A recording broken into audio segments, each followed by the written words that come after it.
Salut!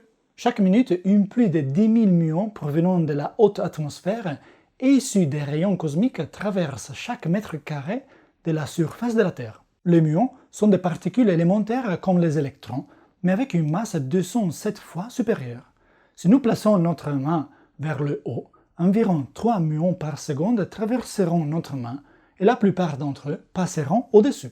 Ces particules élémentaires peuvent même traverser la roche d'un volcan et sont en fait utilisées pour étudier les mouvements internes du Vésuve, le volcan situé près de la ville de Naples. Ou encore, ces particules peuvent traverser la grande pyramide de Gizeh et nous révéler les secrets les plus intimes des pharaons. Le projet Scam Pyramids a mis en évidence, grâce aux muons, un nouveau tunnel dans la grande pyramide de Gizeh et une salle vide de 40 mètres de long. Que contient cette salle? Où mène le nouveau tunnel? Aujourd'hui, nous découvrons comment nous pouvons voir à travers des objets aussi massifs grâce aux muons issus des rayons cosmiques. Je m'appelle Simone Baroni et je suis physicien. Si vous aimez la science, vous êtes au bon endroit. Je vous invite à vous abonner à ma chaîne de science. La Terre est bombardée des rayons cosmiques. Il s'agit de particules provenant de l'espace et du Soleil et constituées principalement de protons. Ces protons atteignent la haute atmosphère et entrent en collision avec des molécules d'oxygène, d'azote et d'autres molécules présentes dans l'air. La collision donne naissance à des particules appelées pions, qui sont également dirigées vers la surface de la Terre. Les pions sont instables et se transforment en d'autres particules.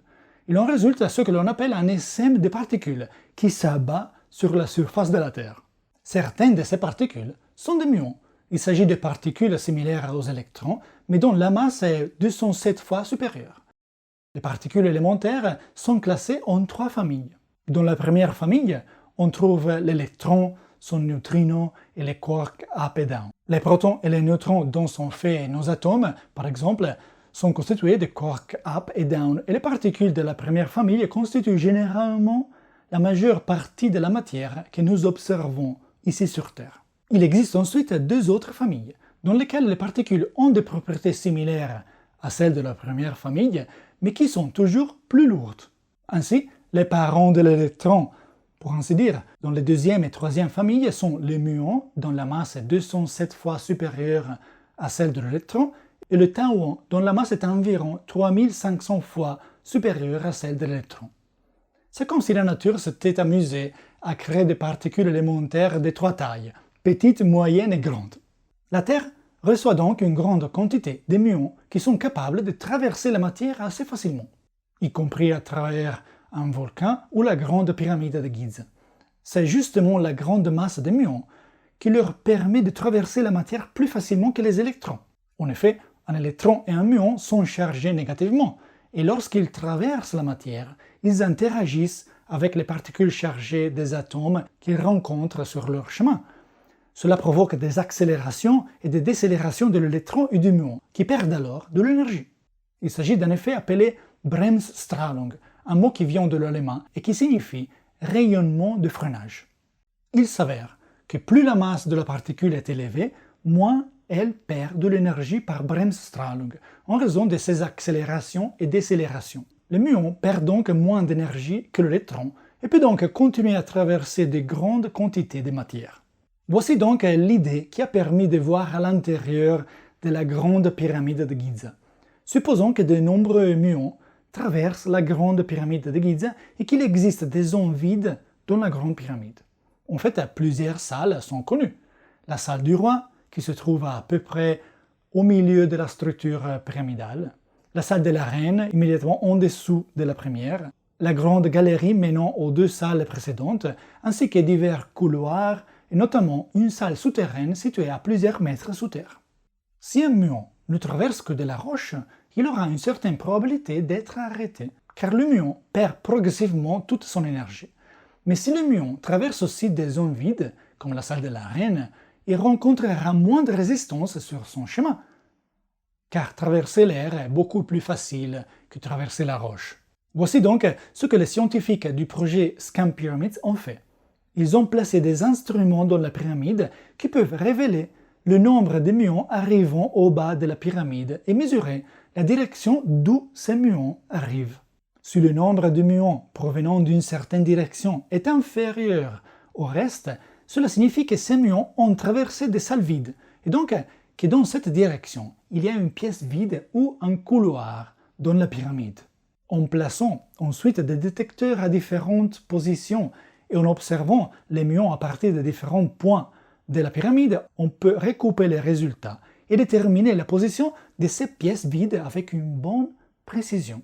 Des détecteurs de muons, appelés émulsions nucléaires, ont ensuite été placés le long des différents couloirs de la pyramide et dans les chambres du roi et de la reine et orientés dans différentes directions.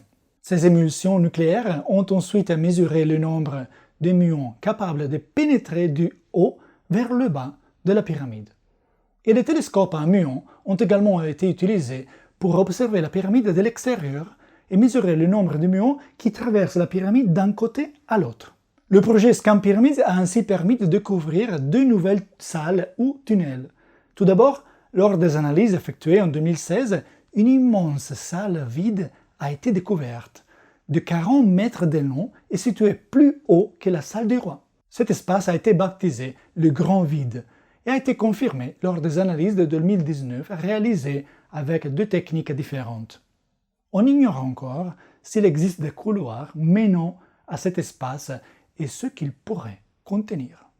Toujours en 2019, un nouveau tunnel a été découvert, de 2 mètres de haut, 2 mètres de large et 9 mètres de long, qui part directement de l'extérieur, de la face nord de la pyramide. Il s'agit d'un tunnel qui se trouve juste derrière une structure connue sous le nom de chevron. De l'extérieur de la pyramide, on peut en effet voir ces deux pierres disposées en angle, comme si elles formaient une lettre V à l'envers. L'intuition suggère qu'il s'agit de deux pierres servant à supporter le poids du dessus et qu'elles ouvriraient un passage pour ensuite soutenir un tunnel à l'intérieur de la pyramide. Et en effet, l'analyse avec des muons a confirmé la présence d'un tunnel derrière cette porte apparente. Un tunnel que l'on pourrait emprunter sans avoir assez baissé, puisqu'il fait 2 mètres de haut. L'analyse de muons est si précise que l'erreur de mesure n'est que de 15 cm. Une image de ce tunnel, prise à l'aide d'un endoscope, a même été publiée le 14 mars 2023. Connaissant la position du tunnel grâce aux muons, les roches extérieures ont été sondées à l'aide d'un sonar et un minuscule trou a été percé par lequel est passé un endoscope qui a enregistré une vidéo de ce tunnel construit il y a 4500 ans. Vous pouvez voir les roches en forme de V inversées dans le plafond et qui soutiennent l'ensemble du tunnel. Je laisse un lien dans la description pour voir la vidéo originale de l'intérieur du tunnel.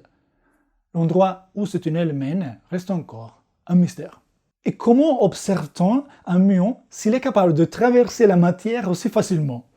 Comme nous l'avons dit, on utilise ce que l'on appelle des émulsions nucléaires. Il s'agit de plaques très fines composées de 3 couches. 2 couches de bromure d'argent de 70 microns d'épaisseur, soit 70 millionièmes de mètre, placées autour d'une couche de plastique de 175 microns. Lorsqu'un muon traverse le bromure d'argent, il dépose de l'énergie qui peut libérer un électron de l'atome de brome. Cet électron peut se recombiner avec un atome d'argent chargé positivement pour donner naissance à l'argent métallique. Au passage d'un muon, des microgranules d'argent métallique se forment donc. En laboratoire, la plaque est traitée chimiquement pour grossir ces grains d'argent métallique qui apparaissent alors comme des taches noires. On peut alors voir les trajectoires suivies par les muons qui ont traversé les plaques et libéré de l'énergie. N'est-il pas fantastique que grâce à des particules élémentaires comme les muons, qui proviennent des rayons cosmiques, nous puissions voir à travers des objets tels que des volcans ou des pyramides? Même la coupole de la cathédrale de Florence a été observée à l'aide des muons afin d'analyser sa structure interne. Écrivez-moi dans les commentaires ce que vous en pensez. Avant de vous laisser, je voudrais vous rappeler que si vous voulez en savoir plus sur la gravité, sur le fonctionnement du temps qui est intimement lié à la gravité et sur la relativité d'Einstein, vous pouvez lire mon livre « Comprendre le temps et l'espace ». Le voici. C'est un livre accessible à tous, car il utilise un langage simple et contient plus de 60 autres figures et schémas dessinés par moi-même, comme celui-ci. Je vous laisse le lien vers le livre dans la description. Ciao et à bientôt avec une nouvelle vidéo.